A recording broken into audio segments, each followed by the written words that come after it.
Is it safe to live in a place with no laws at all? And do such places still exist? Let's find out here on Exploration X.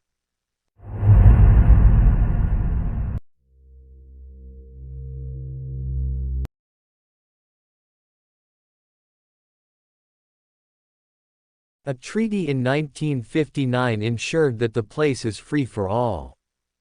But since it is no more than a large chunk of ice and has little to offer in terms of natural resources, it's barely habitable. The whole continent is donated to science for scientists to study and experiment on. No one nation legally owns or governs Antarctica, so there's no set centralized lawmaking body on the continent. Instead, in 1952, the Antarctic Treaty was signed in by a group of countries who had scientists in and around Antarctica and were already conducting research.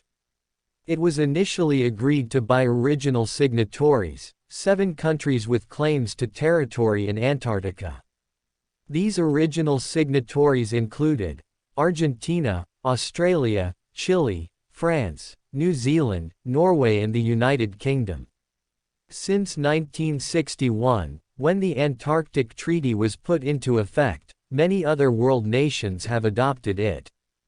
There are 4 major international agreements that are in force in Antarctica, including the Antarctic Treaty of 1959, the Convention for the Conservation of Antarctic Seals of 1972, the Convention on the Conservation of Antarctic Marine Living Resources of 1980 and Protocol on Environmental Protection to the Antarctic Treaty in 1991. From a legal standpoint, these agreements are only legally binding on those nations or countries who sign them. For those who haven't signed the treaties, there are effectively no laws in Antarctica.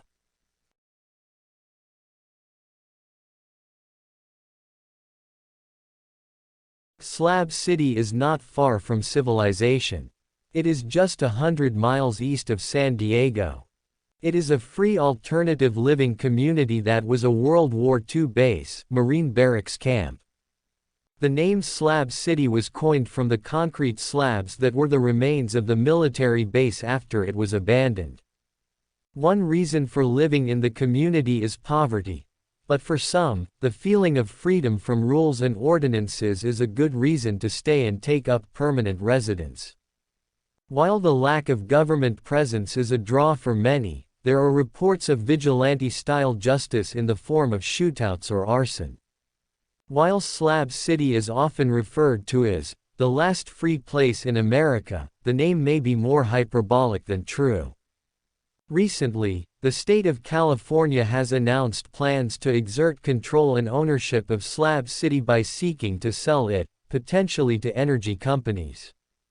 Moreover, while they claim complete independence, the Imperial County Sheriff's Department and the Niland Fire Department often provide services to Slab City even though they receive no tax money. For example, in 2016, a Slab City resident named Clayton Vincent Jones murdered a woman. The police investigated the murder and were able to arrest Jones because another Slab City resident called the police before he could leave. After his arrest, he was transported to the Imperial County Jail.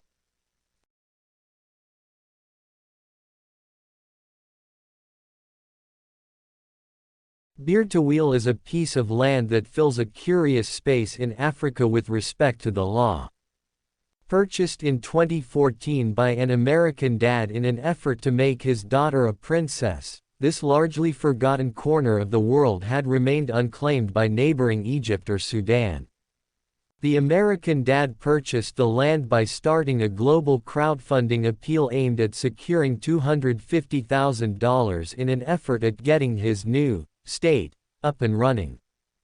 Bir-Tawil's unusual status, wedged between the borders of 2 countries and yet claimed by neither, as a byproduct of colonial conquests in northeast Africa, during an era of British control over Egypt and Egyptian influence on Sudan.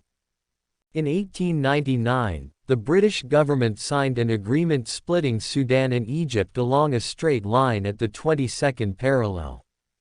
However, 3 years later, acknowledging that a mountain known as Bartizungu was populated by a nomadic Ababda tribe with strong historical ties to Egypt, the British signed another agreement giving a small piece of land from Sudan to Egypt. The land became a central point of dispute when Sudan achieved independence in 1956, when a dispute over the Halib region where Bir Tawil is located intensified. The territorial claims stem from competing documents of Egypt and Sudan which contradict one another regarding the ownership of this piece of land. Despite these competing territorial claims, in practice, Bir Tawil is widely believed to have the legal status of terra nullius, nobody's land, and there is nothing else quite like it on the planet.